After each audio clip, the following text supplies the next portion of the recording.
letting go of a lot of things, which was also really uncomfortable and painful.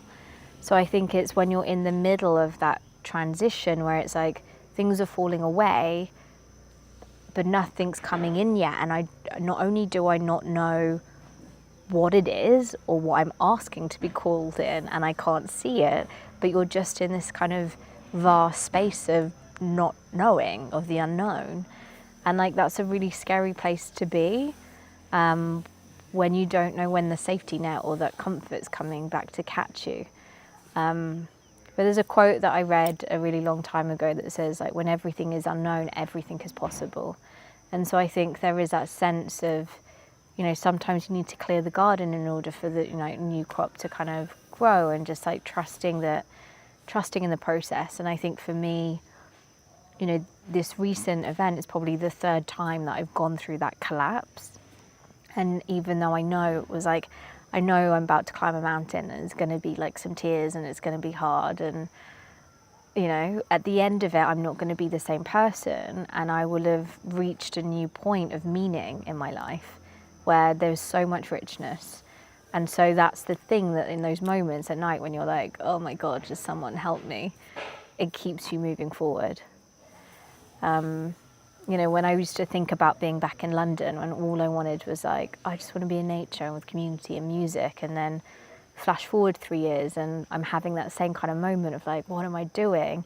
But I'm sat in this pine forest, like, you know, looking out at my van and watching the sunset with an ocean view and the birds calling around me and a fire being lit and friends are due to arrive shortly. And it's like, this was what I wished for. And like all of that change and shift over the last 3 years, it's got me here. And like now I have a life that's beautiful, and like, and that can't be taken away, because it's like I went through that journey and untreaded and regrew and all the rest of it to get here. And it's like, and that's what I'm about to start again. And so I think it's just trusting in that kind of evolution process, that at the end of it there will be more meaning and joy. Here's what's coming up next on the Holo Movement Purpose Lab. Hello, my name is Senka Caro. I'm founder of LightNet, and my passion and purpose is to make the impossible possible. I am here today with Sofia Sarkar, who I sat down with in the heart of the world in Colombia.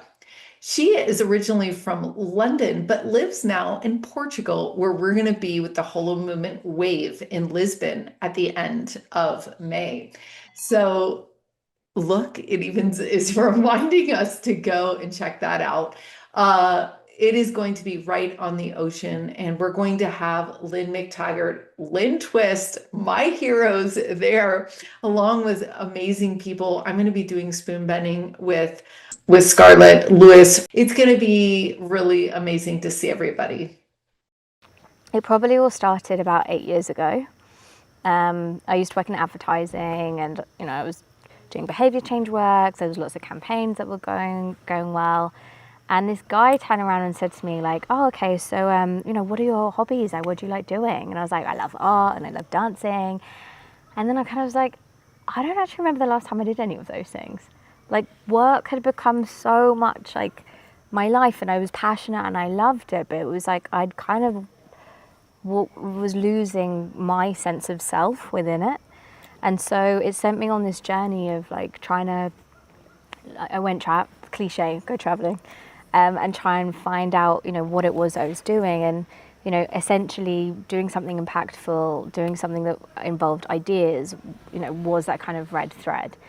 And so up until, that was kind of an evolving journey of just trying different stuff. But then in 2021, I was stuck in London, pretty unhappy, just being like, okay, like, I'm kind of here, I'm doing this interesting like purpose consulting stuff, like interesting projects, but you know, something's also not quite feeling right. And my whole life over the space of like 5 weeks just blew up. So like my dad went into hospital with a heart attack, one of my best friends died, I broke up with my partner, like my sister had a baby and there was like complications with us having to help look after him. like my grandparents sold their house because my grandfather had recently just passed away, which I was meant to be living in. Like, it was literally like one thing. I lost my job, like every week. It was just like things that normally happen like once in a lifetime. And I got to the end of the 6 weeks and was just like, I don't know if I can take anymore. Like, I was holding on by a thread, like my mental health. And I had been building a van during this time because I'd come back and got stuck in lockdown and was just, not wanting to do the whole mortgage thing. So anyway, the van was ready and I was just like, I can't be here anymore. Like, there is nothing here for me in England anymore. Like, I love my family, but I have to find my path. And so I took the van, and I'd always been drawn to Lisbon. Like, I was always like, that's a city I could live in. And it just so happened that I had, over the last 10 years, passed through this little fisherman's town called Ericeira. And I didn't really know, I just kind of went there for the day because it was like en route to somewhere else. And it just so happens that every time I'd gone, I'd seen this astrologer who gave me these really interesting readings. And as a result of seeing her, I ended up making some pretty significant choices. One of which was when I quit my job in advertising overnight, basically. I was on the trajectory for like 30 under 30s and, CEO kind of pathway. And I just was like, no, I can't do this anymore. And I walked in the next day and just gave my notice and was like, I'm out. And they're like, are you sure? And I was like, yeah, I can't. And that was what sent the first leap of going on traveling. So anyway, I was like, that town was pretty nice, that place that I just stopped in. It seems it's by the beach, it's outside the city, I could probably chill there. So anyway, I drove to Portugal, and the minute I got there, my whole body was just like, okay, this is where I'm meant to be. And I was just so calm. And I guess what unfolded after that was like me really feeling like for the first time ever, I really belonged somewhere. And I was meeting all of these people that are like really reevaluating how we live and our way of life. And so as I arrived in Portugal and I started to kind of settle down, I was then starting this new innovation consultancy, and I was also then starting to being opened up to new ideas, I guess. Like, I was finding my way into regeneration. Having been in a sustainable context and realizing like this isn't really right. But then starting also to go through like, going to static dances and being in like eco communities and co-living and just really kind of seeing like different ways that people wanted to live.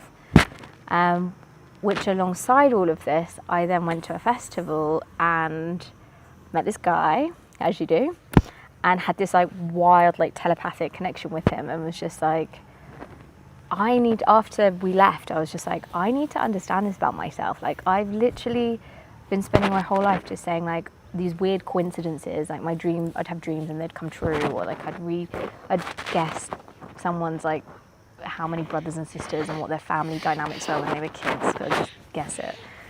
And anyway, it sent me on this whole pathway of understanding energy and seeing energy workers and healers and shamanic retreats and firewalking, and it was just like one thing after the other, and I was like, oh my god, the cosmic kind of creations, like bloody wild and like so much fun.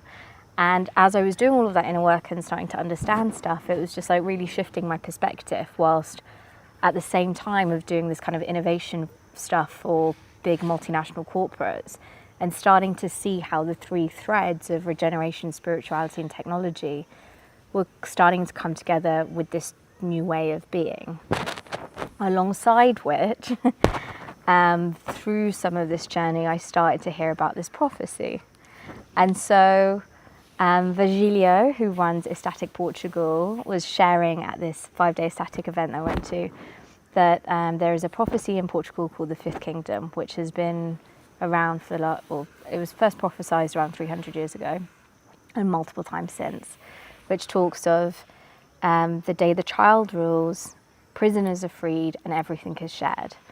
And what that is understood is that when that happens, is that a new empire will be born. However, it won't be a physical empire, but a spiritual one. And so originally, the Portuguese thought it was like this child king that was coming to them. And now what's understood is that the child rules is your essence. It's the inner child. It's you and all of your joy and your richness.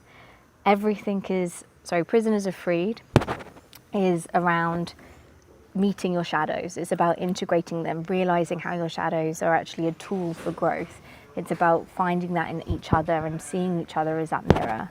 And then everything is shared as obviously as it is in the tin. So understanding this, and hearing about, the Kogis talk about 2026, like all these different lineages. It's like, however you want to look at it, the great turning, as it's also called, is approaching, and it's happening. 2026 is going to be the year that it will start to happen. You can go to holomovement.net/wave to join us in Lisbon for spoon bending and more.